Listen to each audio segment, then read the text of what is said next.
I think it was on the 6th day of September 1862 we arrived here in Bannack, and for more than a month after that, no one felt certain enough that they could remain here to build. Many anticipated a severe winter because we were so near the top of the range. Others thought the Indians would not allow us to stay, or that if white people enough came in to obviate that difficulty, there would be actual starvation. Some thought that the mines themselves would be exhausted in 2 or 3 months, or at best it would be impossible to work longer than that until quite late in the spring. Fortunately, none of these forebodings was prophetic. Emily Meredith.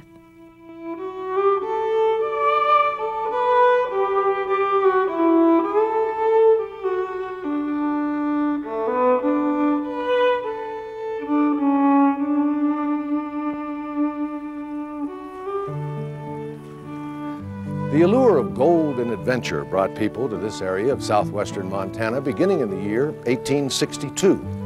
Hardened prospectors and new arrivals to the west, often called tenderfeet, took their turns at the wheel of fortune, hoping to quickly gain wealth and notoriety. Some came here and had grand adventures, others misadventures. Many of the people who passed through Bannack or settled in left a legacy of their time here. This is their story.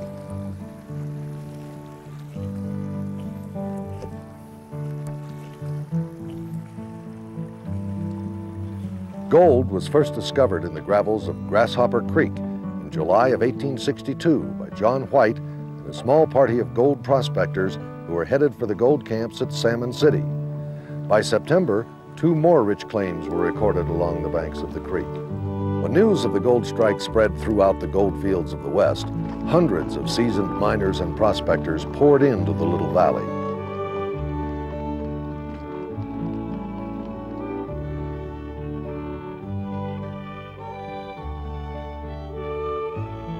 James Morley left his wife behind in Missouri and came west to seek his fortune in the gold fields. He came to Bannack from Gold Creek, but eventually moved on to Virginia City and Helena. Although he worked hard and saved his money, Morley never did strike it rich.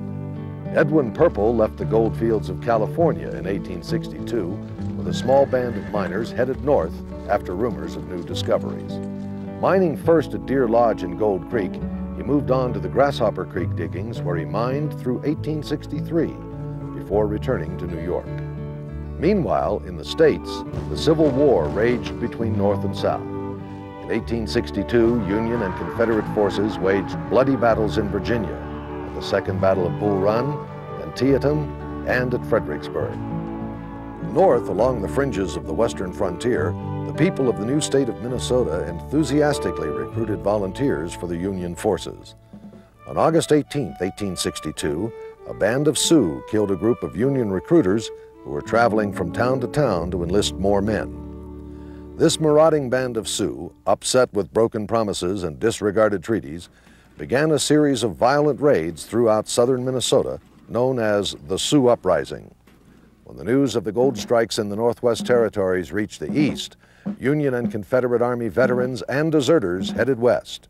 Joining them were men from the left wing of Price's army, many of whom had been captured by the North and released on the condition that they would never bear arms against the Union again.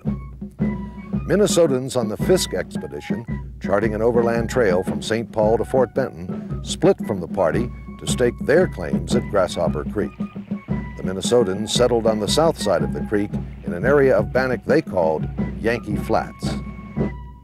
Early last summer, before the Sioux outbreak, 100 or 200 adventurers from Minnesota, allured by the reported discoveries of rich gold diggings on Salmon River, set out partly under the protection of the government escort over the Great Plains which fill the space between Minnesota and the Rocky Mountains. The Grasshopper Creek, or Gulch as they call it there, was the theater of fresh discoveries, which promised to surpass all that had been found or reported on the west or Pacific side of the range.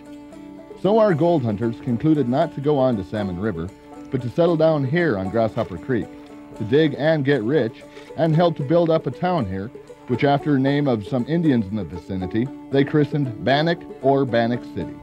The St. Paul Weekly. Those who enlisted in Fisk's later expeditions had high hopes for the overland route becoming a great thoroughfare of immigration from St. Paul to Bannack City, the new El Dorado of the North. Others, spurred by the dream of riches and the newly passed Homestead Act, quickly followed. Soon, whole families packed up their belongings and left their homes and relatives to seek a new life in the West. Emily Meredith and her husband Frederick sold his newspaper operation in Minnesota, packed their belongings, and set out overland en route to California. On the way, they detoured to the north, arriving in Bannack in 1862. Mary Edgerton, along with Harriet and Wilbur Sanders and her niece, Lucia Darling, left Talmadge, Ohio to accompany her husband, Sidney Edgerton, to his new post as the Chief Justice of Idaho Territory. The Edgerton family settled in Bannack, which Sidney Edgerton later named the first territorial capital of Montana. Emigrant wagon trains loaded with provisions made their way to the western mining camps from St. Paul, Omaha, and Salt Lake City. Others traveled by steamboat up the Missouri River from St. Louis and embarked overland from Fort Benton. Many came ill-prepared for the long and difficult journey, arriving short on supplies and money. We reached Bannack, the end of our trip, September 18th. I felt that we had passed through vicissitudes and had been continually in danger of attacks from the Indians, also of being drowned in crossing the mountain streams without bridges or guide. And when after 3 months and 18 days we found ourselves at the end of our journey, that our lives and health had been spared and our little band unbroken, I wondered if the pilgrims who landed at Plymouth so many years ago were more thankful to the kind Providence for his protecting care by day and night through the weeks and months of anxiety. And my heart was filled with gratitude that my husband and children were spared to me. Harriet Sanders. Most of the weary travelers from the east were not prepared for what they found when they arrived in Bannack. Bannack was a small mining camp. We were none of us very much elated over the prospect of remaining there, though all were happy in the feeling that we had reached the end of our journey. Bannack looked to us most unattractive and disappointing, and all joined in a hearty laugh when James surprised us by remarking, "I think Bang-Up is a humbug." But we consoled ourselves with the idea that a log cabin would be a great improvement over the wagons and tents. We came in sight of Bannack about 4 p.m. It was snowing at the time. One of the boys who had gone ahead hallooed back to us, "Here's your famous mining camp you've traveled 1,000 miles to see. Look at it. Only a few cabins, not a person to be seen. Better to have taken the advice of those we met and turned back. Wouldn't have had so far to travel. I want to go home." We camped on the west bank of Grasshopper Creek near our Mr. Lewis cabin. He gave us a tent to sleep in. I feel like Jim. I want to go home too, but there is no use in wishing. I'm in for now and will do the best I can. N.H. Webster. Writer J.L. Campbell lived in Bannack during the summer of 1863. Campbell visited and researched the surrounding mining camps and ranching settlements. He recorded the information for an immigrant guide he published in 1864. His guide was used by immigrants leaving from Omaha, Nebraska, and heading to the gold fields of Idaho and Montana territories. He recommended that persons who had good homes and a means of livelihood should not be induced by extravagant stories to emigrate to a far-off country. Have good reason for breaking the old moorings before looking for better ones. And when you start on a trip of this kind, do not cherish the idea that it is but a holiday excursion, soon to be over, when you will tumble into some rich gulch, only to come forth laden with stores of gold. To succeed in any new field of labor, great industry and perseverance is required, and the immigrant will secure his fortune only through hardship, privation, endurance, and great industry. J.L. Campbell.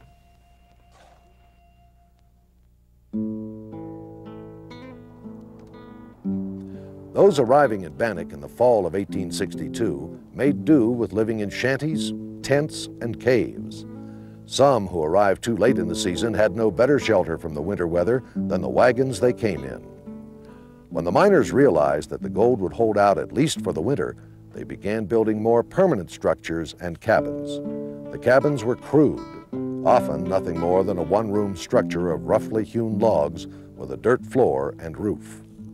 Our cabin outwardly presents the appearance of a Missouri stable, being built of rough logs, but the roof is different, being composed of small poles laid close together, covered with pine boughs, then over the whole about 9 inches of dirt. James Morley.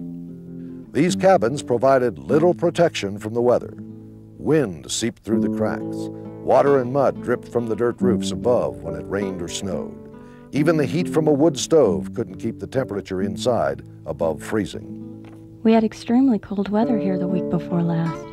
The mercury in the thermometers after going to 40 degrees below zero froze in the bulb.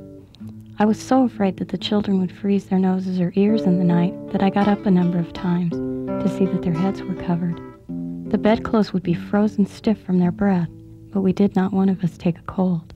Mary Edgerton. In the first few years, supplies from the States were scarce and generally expensive due to wartime inflation.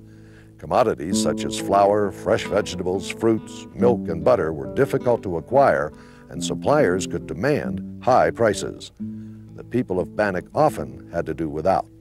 Now as to cooking, grub is the mountaineers' appellation for food. We do that by turns weekly. Bacon, beef, bread, and coffee are staples. We get potatoes and dried peaches, however occasionally. James Morley. In one of your letters, you wonder how I get along without butter. If you were here, you would be astonished to see how we get along about cooking without a great many things. I have bought 7 pounds of butter at $1.25 per pound and expect it to last all winter. But precious little do I use about cooking, and have bought 1 dozen eggs at $1.50 per dozen. Have been without milk most of the time since we have been here. When I do get any, I have to pay 25 cents a quart. Mary Edgerton. Many people in the region supplemented their diets with wild game and fish. I kept thinking of you all and wondering where you met to eat your Thanksgiving supper and who was there. Did you have baked mountain sheep for supper? It is excellent. We did, and had baked chicken instead of turkey. Last week we had some moose meat and a quarter of mountain sheep weighing over 30 pounds, and about 6 pounds of fresh pork. This last you may not think is a rarity, but it is here. We bought some 2 weeks ago, and it was the first I had tasted since I left Talmadge, Ohio. Supplies, such as building materials, furniture, hay, and feed for horses and cattle, were also in short supply. The people of Bannack made do with the bare necessities. I rented a log cabin 12 by 18 feet with one window, a pane of glass 10 by 12 inches.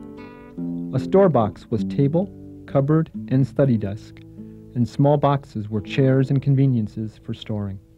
Reverend George Smith. Hardships and isolation took their toll on the miners and immigrants. Loneliness was no stranger to those who had left their families and friends behind.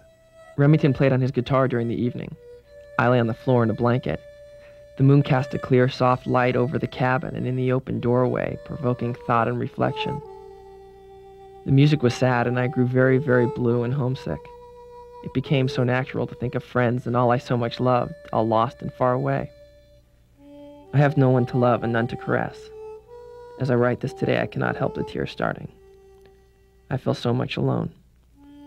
James Knox Polk Miller. In the crowded mining camp, female companionship was hard to come by.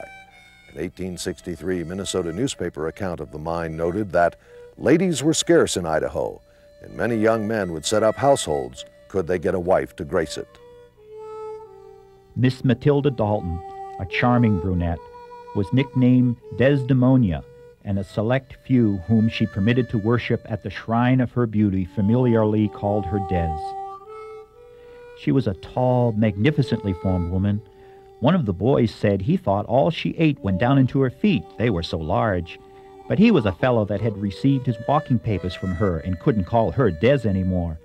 It is said that P.C. Woods blew out his brains because he could not marry her.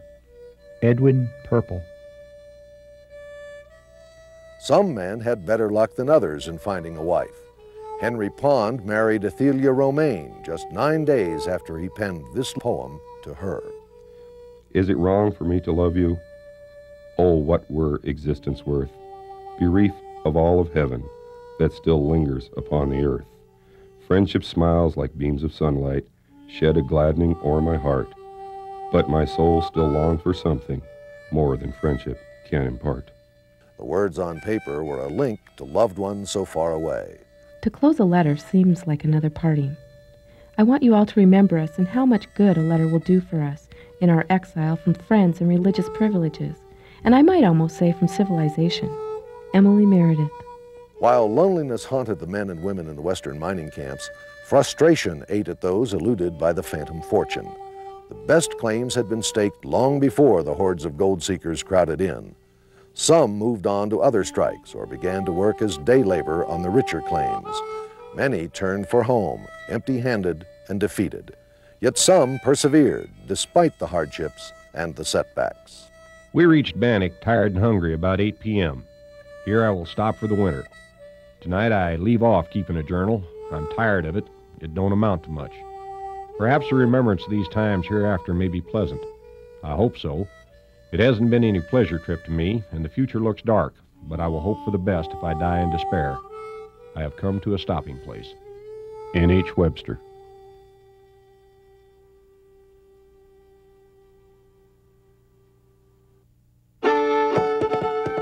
The principal attraction to this region are the gold mines, but all cannot mine. Some must make shoes, some follow blacksmithing, others work in wood, and the choice farming lands adjacent to every camp will be immediately put under the most profitable cultivation. Simply digging gold or other precious metals is a lottery in which there are many prizes, but very many blanks. And I doubt whether there is a class of people in the world who succeed generally so well in life as the mechanic and industrious farmer, especially when these vocations are followed in the vicinity of productive mines.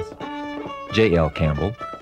As the population swelled to about 500 miners during the winter of 1862-63, the mining camp began to support new businesses, a recorder's office, a butcher shop, several saloons, a bakery, and a couple of stores selling general merchandise. Ranching, freighting, and blacksmith ventures soon followed. Captain Fisk gives us a very encouraging account of the St. Paul boys who went out in his party in 1862. N.P. Langford is postmaster at Bannack. Tom Connor is at work tailoring. He is making lots of money and facing buckskin suits for miners. Dr. G.W. Biddle was practicing dentistry and speculating at Bannack. Limpy Kastner is keeping a boarding house at Bannack. He is making more money than the miners do. Captain Maxwell has a billiard saloon at Bannack. William Sturgis has a sawmill. Their success is so encouraging that were there a party to go out next year, under the gallant command of Captain Fisk, it is probable that several hundred men would accompany him. The men who went out this year have each good prospects for success. The St. Paul Weekly. Granville Stewart was one of the first businessmen in Bannack. He and his brother James arrived in town in 1862 and opened up a butcher shop.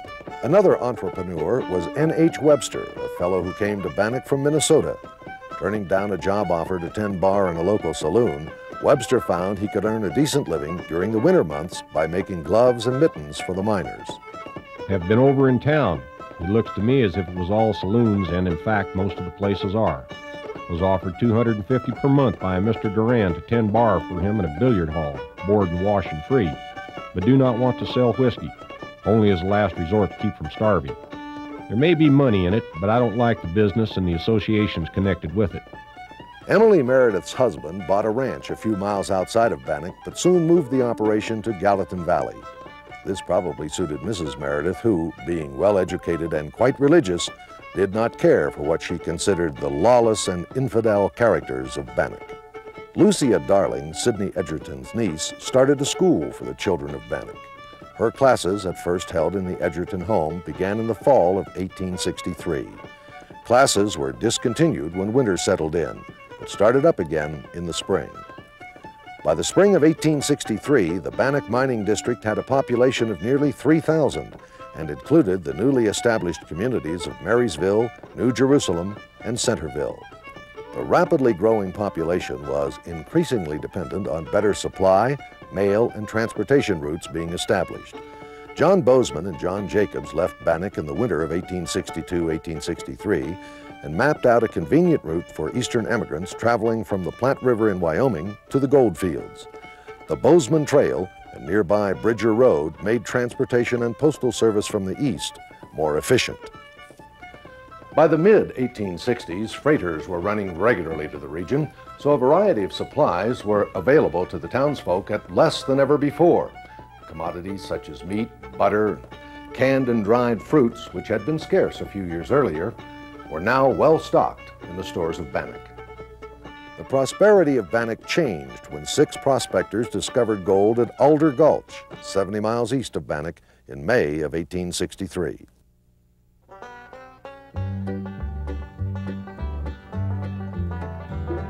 Overnight, Bannack lost several hundred residents as miners stampeded to Alder Gulch. Henry Edgar, one of the discoverers of the stinking water mines at Alder Gulch, noted that their arrival back in Bannack was greeted with great excitement. I was sitting in a saloon with some friends. There were lots of men that were strangers to me. They were telling that we brought a horseload of gold, and not one of our party had told anyone that we found a color. Such is life in the far west. We have been feasted and cared for like princes. Got what we wanted in Bannack, and we're all ready for the return, but it is impossible to move without a crowd. We left Bannack this forenoon and came over to Rattlesnake Creek. A crowd awaits us. Crowds follow after us. They camp right around us, so we can't get away. Henry Edgar. Near Alder Gulch, the towns of Virginia City and Nevada City sprung up, rivaling Bannack in commerce and trade. Even with the exodus to Virginia and Nevada City, Bannack boasted all the fixings of a small town, including log houses, shops, saloons, hotels, and a schoolhouse.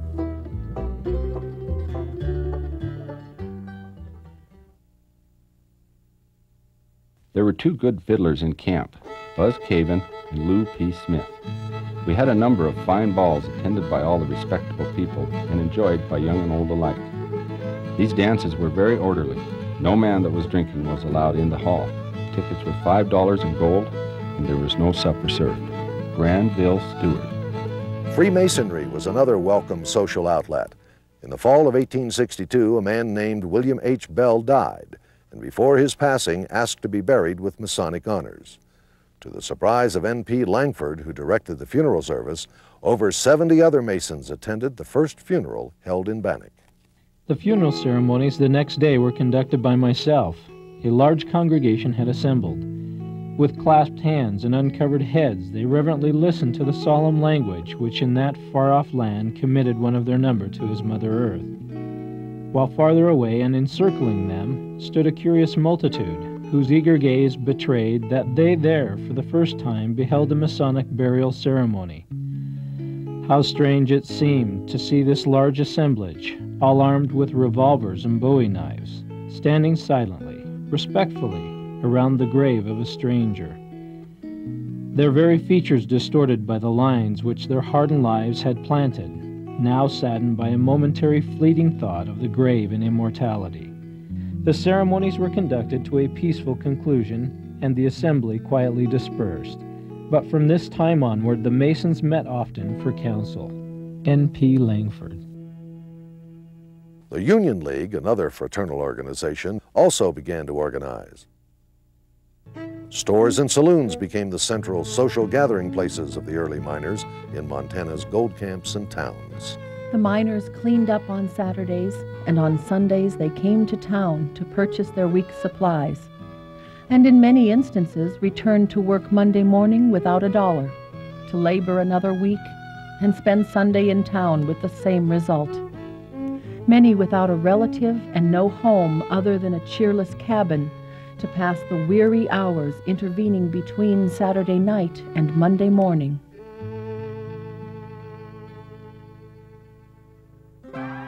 At the saloons, the miners would meet with friends and relieve their boredom by playing cards, dancing with the hurdy-gurdy girls, and imbibing a variety of spirited concoctions.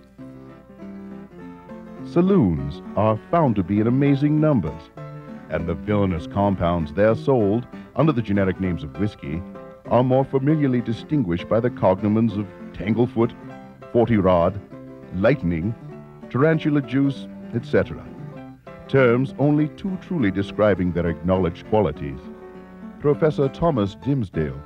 There were few teetotalers in Bannack. Most men drank from various reasons. Some thought they needed a stimulant after standing for hours in the water washing out gold.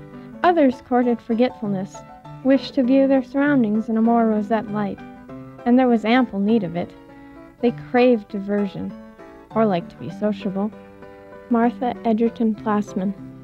Hurdy-gurdy houses, most often found in the saloons, were a local institution where miners gathered to spend an evening dancing with the ladies.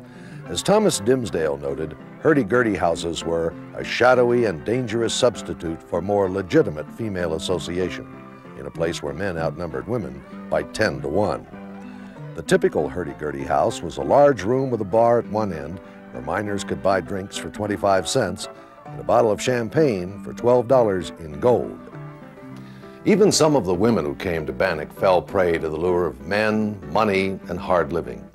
Helen Patterson, a respectable young lady of 16, left her home and sweetheart behind in Illinois when she came to Bannack in 1863 to visit her sister.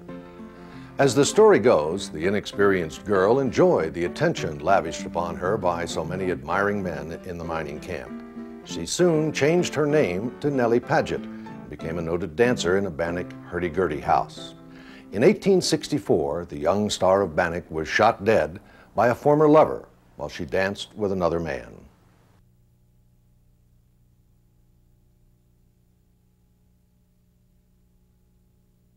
The people of Bannack were a mixed lot.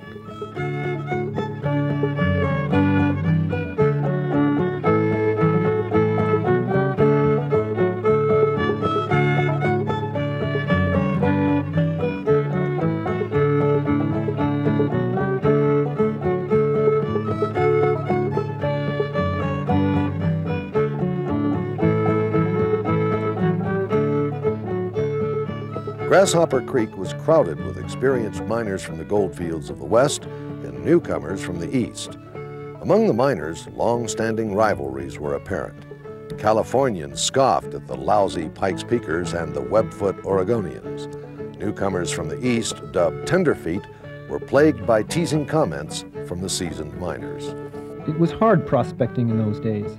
On my arrival at Montana, I soon learned that my $1,200 legal tender would secure me but 12 weeks' board instead of 12 months. I was a young man, an entire stranger, no letters of introduction to a living soul. In some respects, I was the most unfitted man in the world for such a life. I had seen little of the world, was simple-hearted and true, and believed everybody the same. Reverend George Smith. Many of Bannack's gold-seeking citizens came west to escape the Civil War.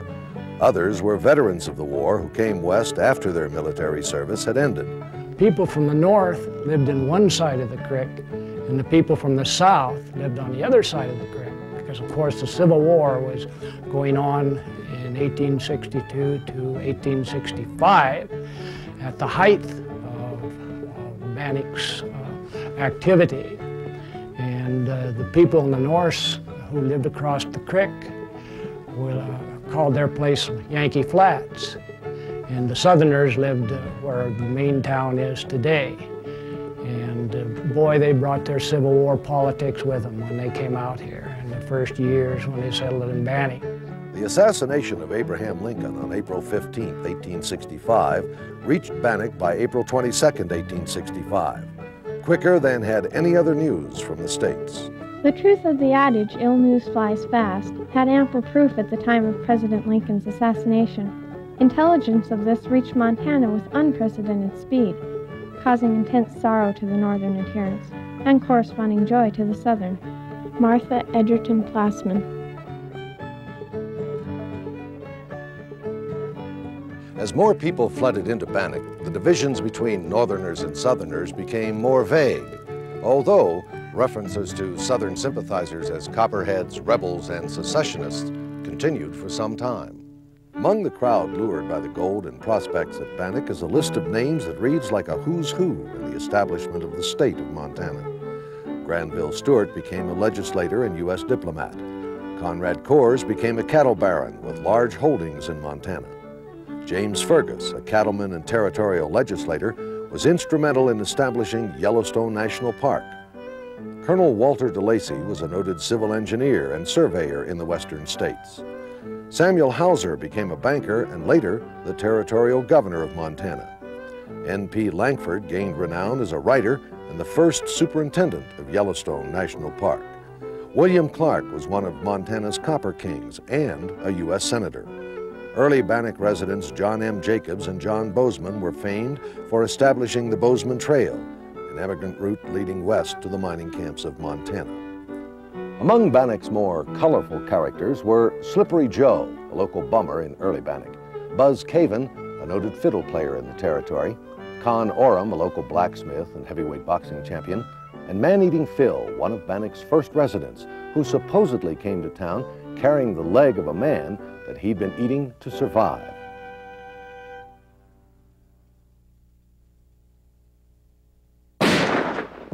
Just as the gold attracted fortune seekers and adventurers, it also invited the criminal element to the mining camp. It is probable that there never was a mining town of the same size that contained more desperados and lawless characters than did Bannack during the winter of 1862-63. While the majority of the citizens were of sterling stock, which has ever furnished the true American pioneers, there were great numbers of the most desperate class of roughs and road agents. These men no sooner heard of the rich mines of Bannack than they at once made for the new settlement, where, among strangers ignorant of their crimes, they would be secure from punishment, at least until their true character should become known. Professor Thomas Dimsdale. George Carhart and George Ives got into a violent disagreement here at Bannack during the winter of 1862-63. Carhart went to his cabin to get his pistol, and Ives went across the street to Skinner's saloon to get his. Ives met Carhart in front of Carhart's cabin and got off the first shot. That shot landing in Carhart's cabin and is probably still there today. Carhart's first shot, and only shot, hit Ives in the groin, thereby ending the fight and the argument. It was interesting to note that Ives and Carhart prior to the fight were best of friends, and must have been afterwards as well, because Carhart spent the rest of the winter nursing Ives back to health. Antoine Frenier, a member of the Fisk expedition, wrote of Bannack in 1863, "If there is such a place as hell, this must be the back door to it." He noted that a great number of men in Bannack were the very worst characters from all parts of the United States, who did nothing but gamble, drink whiskey, and shoot each other. From early January through May of 1863, Bannack suffered at least 9 gunshot murders and several shooting incidents resulting in the wounding of a number of people. I don't know how many deaths have occurred this winter, but that there have not been twice as many is entirely owing to the fact that drunken men do not shoot well. James Fergus, a coffin maker in Bannack in 1863, gave this report for the month of January. Morning, bright and pleasant. Another coffin to make. 3 in a few days. The first man died of apoplexy induced by drinking too long, too freely of his own bad whiskey. The second shot in cold blood in midday, and the murderer still at large, untried and unpunished, and no one molests him. The third, a young man in the prime of life, lately married, died of fever. At 4 o'clock, coffin was finished. James Fergus was referring to the murder of Jack Cleveland on January 14, 1863. Henry Plummer, a traveling partner of Cleveland's, shot Cleveland in a local saloon. Hank Crawford and Conrad Coors carried the mortally wounded Cleveland back to Crawford's home, where he died that night. The murder attracted but little attention, and in a few days was comparatively forgotten. The general feeling seemed to be, without much inquiry into the causes that led to it, that a bad man, perhaps the worst in the community, had been got rid of, and if others could be disposed of the same way, the town would be the gainer thereby.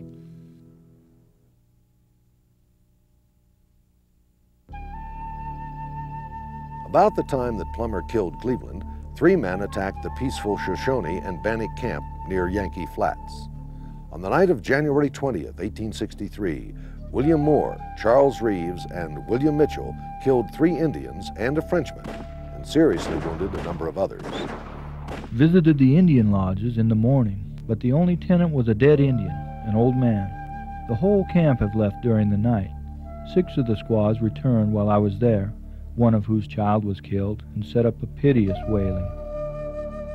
James Fergus, among others who traded and visited with the Indians near Bannack, felt a grave injustice had been done which could not go unpunished. The event changed the people of Bannack and, in the process, changed the spirit of the town. Bannack was not supposed to be a settlement, but simply a mining camp where everyone was trying to get what he could and then go home. Consequently, the majority were simply trying to attend to their own business and let that of the others alone. But these murders finally roused their better natures. James Fergus. The day after the shootings, a committee organized and set out to apprehend the murderers. The three desperados and Henry Plummer, who had killed Jack Cleveland 2 weeks earlier, were captured that evening and brought back to Bannack to stand trial.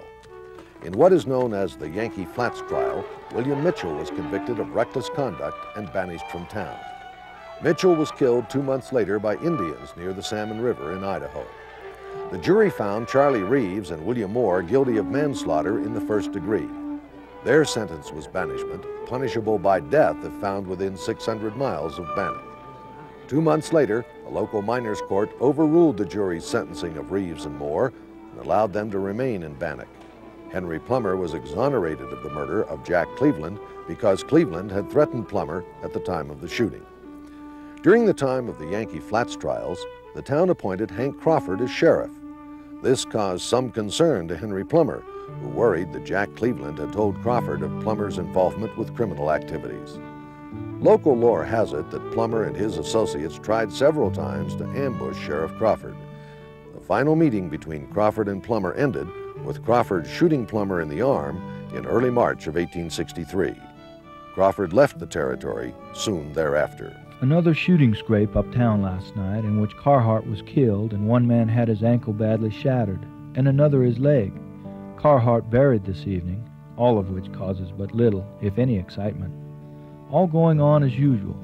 Henry Plummer, oddly enough, was elected the new town sheriff on May 24, 1863, only 4 months after killing Jack Cleveland. The streets of Bannack quieted down under Sheriff Plummer, but travel along the stage roads became more dangerous as unsuspecting travelers fell prey to the road agents. Henry Plummer had been elected by miners' meetings sheriff of all the different mining camps, many being convinced that his killings had been done in self-defense, and all knowing that he had the qualities which particularly fitted him for the duties of the office. He resided in Bannack and named deputies in the different mining camps. Plummer's office was sufficient excuse for his frequent absence from Bannack. He was somewhat hampered by the presence and anxious inquiries of his loving wife, and she was sent to her old home in Iowa. After her departure, robberies became more and more frequent. Being my fellow boarder at Mrs. Vale's, I knew of his absences and noticed, as my suspicions arose, that all the big holdups happened when he was away from the home. Francis M. Thompson. Despite growing suspicion of Plummer's involvement with the road agents, he was also elected sheriff of Virginia City in September of 1863, replacing Buzz Caven. Many traveling through the territory unfortunately became acquainted with the band of highway robbers. Henry Tilden, Edgerton's nephew, claimed to have been robbed by a masked Henry Plummer and his associates in October of 1863. Criminal activity along the stage roads was becoming more frequent as the new year approached. During the past year, they've committed about 100 murders, and these murders had not been discovered by the people here. The victims were those who had made money and started for the States. They were murdered and robbed, and then their bodies, some of them cut into pieces and put under the ice. Others burned, and others were buried. In December of 1863 and January of 1864, vigilance committees organized in Virginia City and Bannack in order to apprehend the local gang of highway thieves and murderers. With Wilbur F. Sanders as prosecutor, road agent George Ives was the first convicted of robbery and murder to be hanged by a miners' court in Nevada City on December 21, 1863. Red Yeager and George Brown were hanged on January 4, 1864, but not before Yeager implicated Henry Plummer as the leader of the road agents. The vigilantes arrested Sheriff Plummer and his two deputies, Ned Ray and Buck Stinson, on Sunday, January 10th, and led them to the gallows in Hangman's Gulch on the north side of Bannack. At the gallows, a most pitiful scene was enacted. Plummer begged in abject misery for his life. He was too wicked to be rushed into eternity without preparation. They might maim him in any manner, only spare his life, and he would lead the country forever. Francis M. Thompson. That night, Plummer, Ray, and Stinson were hanged together on the gallows which Plummer had erected as sheriff. The next morning, a mob killed Joe Pizanthia after he shot two vigilantes who had gone to his cabin to question him. The mob shelled his cabin with a howitzer, dragged Pizanthia out, hanged and shot him, set the cabin afire, and threw his lifeless body into the flames. Later that evening, the vigilantes hanged Dutch John Wagner, another of Plummer's associates. I hope the committee will not have to hang any more here, for I do not like such excitement. Between December 21st of 1863 and late February of 1864, the vigilantes banished and executed over 30 suspected highway robbers, murderers, and co-conspirators in the Bannack and Virginia City region. Vigilante executions also took place at Hellgate, located 125 miles northwest of Bannack.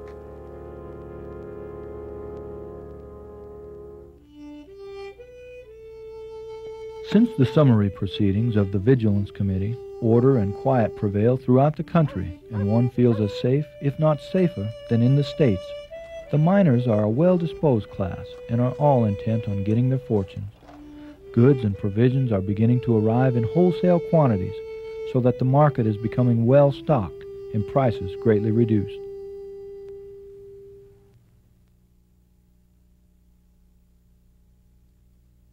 Shortly after the hanging of Sheriff Plummer, Sidney Edgerton set out from Bannack to Washington, D.C. Sidney Edgerton was convinced that the territory was too expansive to properly govern. With the support of Samuel Hauser, N.P. Langford, George Chrisman, and several other prominent citizens of Bannack and Virginia City, he headed east. His mission was to lobby Congress for the creation of the territory of Montana. When I got to Washington, I found a heavy task before me. The war debt was already enormous, and congressional members naturally feared to add to it by creating a new territory. It required time and patience, but I had taken with me gold dust and gold nuggets, which I flourished gracefully and incessantly before their covetous eyes, and soon got their ears. For gold always attracted the fallen sons of Adam, and especially in a mercenary age as ours. I had a number of interviews with President Lincoln. He was earnestly in favor of the bill to establish Montana Territory. Sidney Edgerton. Many representatives in Congress supported placing the territorial boundary along the crest of the Rocky Mountain Range. This would have placed the northwestern boundary of Montana at least 75 to 100 miles east of its present location. The Committee on Territories were at first for placing the western line of the territory along the Rocky Range. Over this, we had a fierce struggle. I finally got the delegate from Idaho, Mr. Wallace, to go with me before the committee and urge the line as finally established. It was unfortunate for Wallace, I regret to say, for it caused his defeat at the next election. Sidney Edgerton. On May 26, 1864, Montana Territory was created. President Lincoln appointed Sidney Edgerton the first territorial governor of Montana. Governor Edgerton decided, much to the chagrin of residents in Virginia City, to make Bannack the first territorial capital in the fall of 1864. So he named Bannack as the first capital and called the first legislature to meet in Bannack, which it did in December of 1864 through January of 1865. It was a territorial capital. There was no capitol building in Bannack. The capital was simply Edgerton's house with a Muslim curtain drawn to separate the governor's house from the governor's office from the rest of the house. The first legislature passed a number of measures, including a bill that moved the territorial capital from Bannack to Virginia City. Virginia City officially became the territorial capital on February 7, 1865. Governor Edgerton, after more than a year without a bonded secretary to authorize governmental expenses, set out again for Washington, D.C. to get one appointed by the president. This time, he took his family east with him. The Edgertons never returned to Bannack, Governor Edgerton having resigned his post in 1866. Many others, like the Edgertons, had moved on, leaving Bannack behind in search of new prospects and ventures in Virginia City and Helena or back in the States. Despite the loss of the capital and residents, Bannack survived.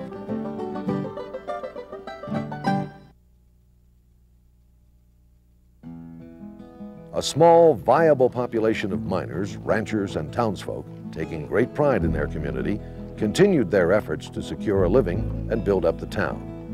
Editorials in the latter half of 1860s promoting Bannack's continuing commercial life hoped to draw people and businesses back to Bannack. Well, how do we stand today? Professor Eaton's blasting furnace is about ready for full operation. The Butterfield Mill is making good weekly returns. The Bannack Ditch and Mining Company are taking out over $1,000 a week. Smith and Grader are daily enlarging their stock of clothing, drugs, and groceries, and have just finished one of the best fireproof cellars in the territory. Rockfellow has an immense stock of groceries and is probably selling as much at Bannack as in Virginia City. Amady Bassett has perhaps the largest stock of clothing in town. To sum up, mining and mercantile affairs, labor and capital are all in a healthy and prosperous condition. Everybody can get work at good wages, capital can find good investments, and merchants ready sail for their goods. We close by inviting freighters of goods of all kinds to give us a call. We promise to do as well by them as they can do elsewhere. October 1866. Residents of Bannack, the county seat of Beaverhead County throughout the 1860s and 1870s, built a two-story brick courthouse in 1876. Across the street from the courthouse, the Masonic Order of Bannack constructed a two-story Masonic temple which stands in the center of town. A one-room school was established on the first floor of the Masonic Hall. As families moved into the Bannack area and the town became more settled, organized religion made its way into the lives of people there. During Bannack's early days, religion was not on everyone's mind. The early residents of Bannack were more concerned with gold than God. I should like to see a pagoda or a mosque or anything to indicate that there is a religious principle in man. If labor is worship, this is the most worshipful community. But of any other kind of worship, there is no public manifestation whatever. I verily believe that 2/3 of the people here are infidel and secesh. It was small wonder that Bannack's first regular minister, Reverend George G. Smith, the Presbyterian missionary, lasted but a year in the mining town. Eventually, circuit-riding preachers such as Bishop Daniel Tuttle and Brother William Van Orsdale began giving services in Bannack. In 1868, Episcopalian Bishop Tuttle began to hold annual services in Bannack, upstairs at French's Hall. Bishop Tuttle's services were well attended, and according to Tuttle, the offerings were quite generous. Bannack's most famous religious personality, Brother Van, began his work in Bannack in 1873. Brother William Wesley Van Orsdale was appointed by the Methodist Church to be the circuit-riding minister between Bannack, Virginia City, and Salmon City, Idaho. He traveled by horse, but sometimes walked to each of these communities, stopping at homes along the way to preach and sing gospel hymns. When asked about the difficulty of converting people living in the rough western towns of Montana Territory, Brother Van supposedly remarked, "Sin's a sign of vitality. You can do lots more with a lively sinner than you can with a dead saint." In 1877, just after the Battle of the Big Hole, one of Brother Van's sermons was interrupted with the news that the Nez Perce were on their way to Bannack. In August, federal troops had attacked a Nez Perce encampment at the Big Hole River for refusing to settle on the reservation designated for them. Both sides suffered heavy casualties, but the Nez Perce were able to hold off the federal forces and flee the Big Hole area. The news of the approaching Nez Perce, led by Chief Joseph, alarmed the people of Bannack, who feared they would fall under attack. 15 volunteers, among them Brother Van, headed to the Winter Ranch on Horse Prairie, where the Nez Perce had last been seen. When they arrived at the ranch, they found that 4 ranch hands had been killed, but Mr. and Mrs. Winter had survived. The group returned to Bannack, where they built crude fortifications on the hillsides and barricaded the courthouse against a possible Nez Perce attack. That evening, the townsfolk huddled with fear. The next morning, Brother Van and John Poindexter set out in search of the federal troops. A company of cavalry returned to Bannack with Brother Van and were soon joined by civilian volunteers from Virginia City, Helena, and Butte. They arrived in Bannack only to find that Chief Joseph and the Nez Perce had moved on southward. With so many people in town, Brother Van enlisted the help of the civilian volunteers and the grateful citizens of Bannack to finish building a Methodist church. The first service in the church was for the 4 ranchers killed during the Nez Perce scare.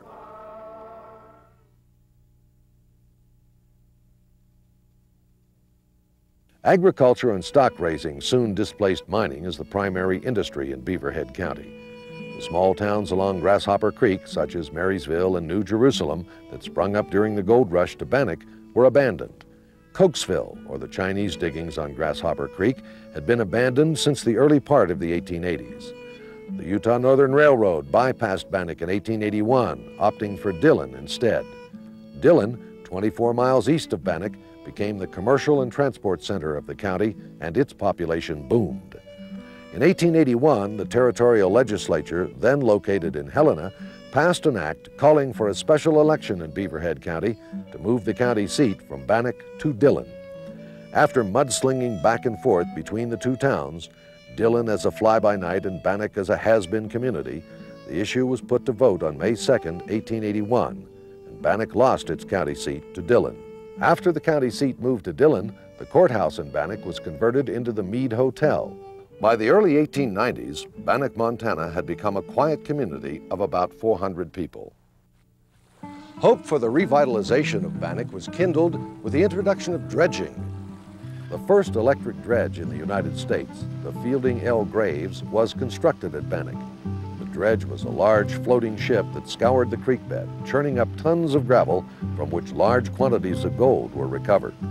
A quote from the Dillon Tribune stated that the Bannack Braves looked on with wonder and astonishment as the work progressed, and when the boat was completed, they said the thing would be a failure. But the saying, "You can't teach an old dog new tricks," failed to be true. My great-grandfather, Fielding L. Graves, was one of the major investors in the gold dredging company, and in honor of that, they named the dredge after him, the Fielding L. Graves. It was launched here at Bannack May 15th of 1895 and has the distinction of being the first electric gold dredge in the United States of America.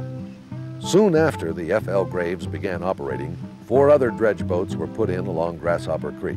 Points along Grasshopper Creek were dammed, creating temporary ponds deep enough to accommodate the dredges. These dredge ponds flooded the south side of Bannack, submerging all of what had been Yankee Flats.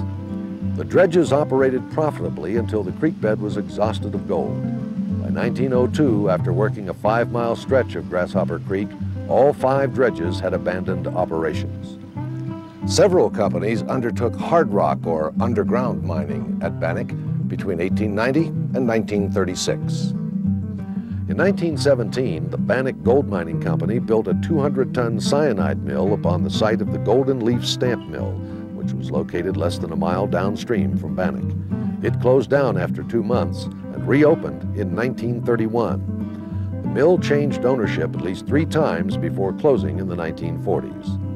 The Bannack Apex or Hendricks mining complex, visible from Bannack on the south side of Grasshopper Creek, was organized by Chan Stallings and others in 1936 after a series of ownership and building changes beginning in the early 1900s. Operations at the Apex or Hendricks mill sporadically continued even as late as the 1960s. Although mining continued, the town's business and social community virtually disappeared by the late 1930s, and few people remained. Long before the last shop and the school closed, Bannack's past overshadowed its present. In 1915, former Bannack resident A.J. Ajax Noyes wrote of Bannack's heyday and the people who roamed the streets there. They walked the streets of Bannack, and the echo of their falling footsteps can yet be heard by those who listen attentively to the story of their deeds. Governors trod these streets. Men who were to have monuments dedicated to their memories by their later admirers were at home in the little log cabins that sat beside the Grasshopper. And women, too, were there. They had dared for love, the traverse of the Drury Plains, and had, for love, fearlessly encountered the mountain storm. Bannack, the cradle of our state, is a quaint little place that lives only in the history that she has made. No more is there a busy crowd ready to stampede to new gold fields because those newer fields kept them from coming back. What other towns in all the world could claim such citizens? In 1925, the Daughters of the American Revolution dedicated a bronze tablet at Bannack to mark the earliest capital of Montana. The occasion, impressive because of the romantic history of the scene, was made more reverent by the presence of men and women who knew Bannack in its heyday, or by the presence of men and women whose forebears numbered among those who first combed the district with pick and pan and later founded a government. Dignity was also given the occasion by the contrast of Bannack of the 60s, then the bustling hub of a civilization, and now almost a ghost city, similar to others which once broadcast the cries of gold which echo in decadence. Daughters of the American Revolution.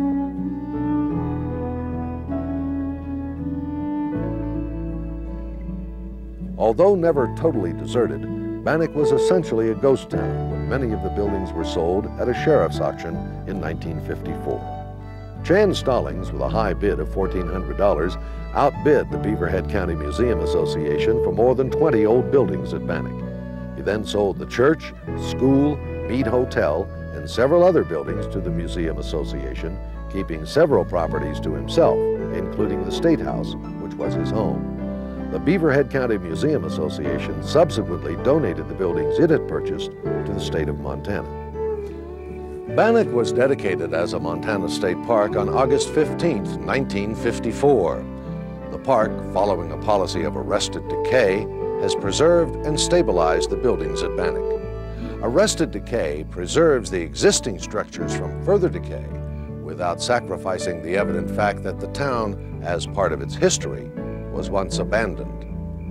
The most eventful days at Bannack are now during the annual Bannack Days celebration in July and organized ice skating parties during the winter. Tourists and locals visit through the warmer months of the year, and hunters camp in the area during the fall hunting season. Special lectures and demonstrations also occur throughout the summer months. Today, the only people who call Bannack home are park employees. Sue Kaiser, a summer intern at Bannack State Park in 1994, captured the spirit of Bannack today. The roads and boardwalks are deserted. The doors sway in the wind. There are no children laughing and adults gossiping. The gold rush is long over. It is but a memory left in old, dusty journals. At sunset, the wildlife reclaim Bannack. The deer wander through the sagebrush. The beaver play in the Grasshopper Creek. The birds can be heard in every part of town. With nightfall, the spirits return to tell their tales.